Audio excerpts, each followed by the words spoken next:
You know, when your AI fails, it doesn't just send you a nice little error message. Nope, it fails silently. And that can create these huge, cascading problems that can hammer your revenue, trash your reputation, and even get you into legal trouble.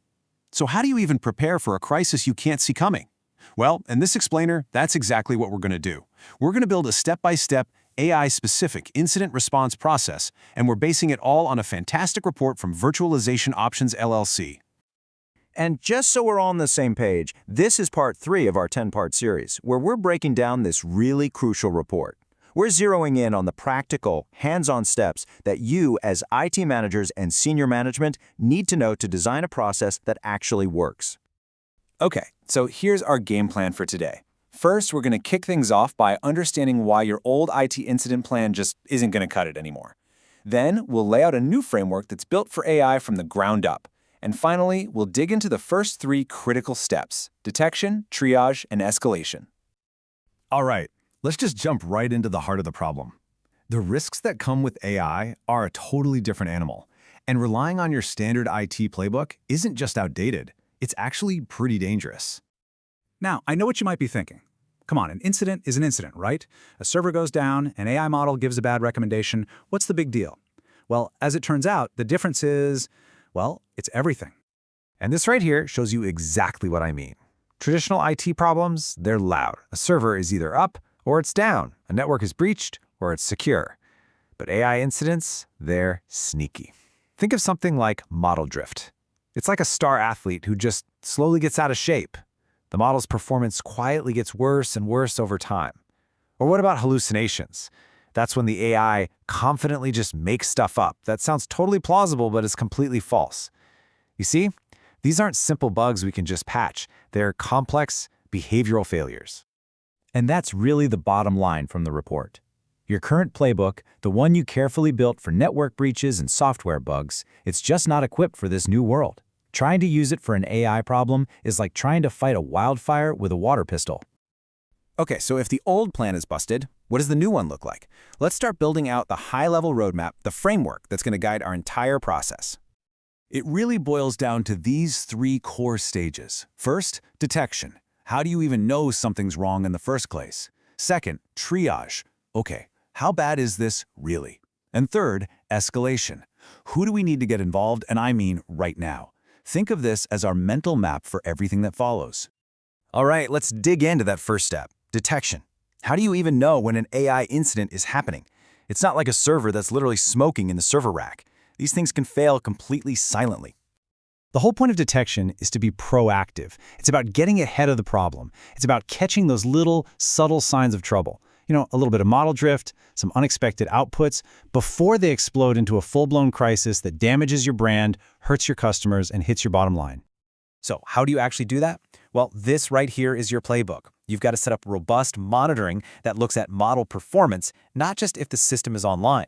You have to clearly define what weird looks like and then create alerts for it. And this one is huge. You need to give your users and operators easy ways to raise a flag. They are your eyes and ears on the ground. And finally, you have to train your team to know the difference between a simple tech fault and a true AI behavioral failure. But look, spotting the problem is only the first piece of the puzzle.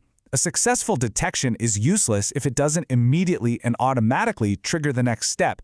It has to be like the first domino falling. The second an alert fires, that handoff to the triage team needs to be seamless, automatic, and well-rehearsed. Okay, an alert is triggered. Boom, the clock is officially ticking. Now comes the next crucial phase, triage. This is where you have to figure out fast, if you're dealing with a minor glitch or a company-wide 5-alarm fire.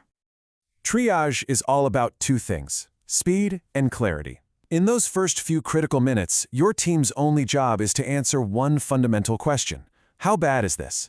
The goal here isn't to solve the problem yet. It's just to accurately figure out its blast radius so you can prioritize it against everything else going on. And to do that right, your team can't be guessing. They need a checklist. And these questions right here are the absolute essentials. Notice, this isn't just about tech metrics. We're asking, what's the real-world business impact? Are we looking at a legal or regulatory violation? Is this about to end up on social media? Can we stop the bleeding right now? And maybe most importantly, who in leadership needs to know about this 5 minutes ago? So after that quick assessment, you've got a handle on how serious this is. Now, you've got to get the right people involved. And that is where clear, predefined escalation protocols are your best friend. In a crisis, chaos is the enemy. And here's the crucial point. Escalation cannot be improvised. It has to be a formal, documented process that everybody understands before a crisis hits. Based on that triage assessment, you should know exactly who to call, in what order, and what to tell them. This is what prevents confusion and wasted time when every second counts. And this is why you need different playbooks for different incidents. The key move here is activating your specialized cross-functional AI incident response team. It's not just a tech problem. An issue with data bias needs a totally different response team than a model that's just performing poorly. You have to engage your technical, legal, and communications teams immediately to manage the full scope of the problem. Okay, so we've got the framework: detect, triage, escalate. But how do you make it actionable? A framework is useless if people don't know their specific roles when a crisis hits. That's where a simple responsibility matrix, like a Rossi chart, can make all the difference in the world. And this chart is a perfect illustration of what that looks like in practice. Aha! Now this is where it all comes together. Look at how the roles shift. During detection, the AI/ML engineers are responsible. They're the ones doing the hands-on work. But once you hit triage, they become accountable. The buck stops with them, while legal and comms are consulted for their expertise. Then, by the time you get to escalation, look at that. Legal, comms, and executive leadership are all accountable right there alongside the tech teams. This is how you guarantee a coordinated response. So let's end with this. Your AI systems don't take weekends off. They don't take holidays. They are making decisions every single second of every single day.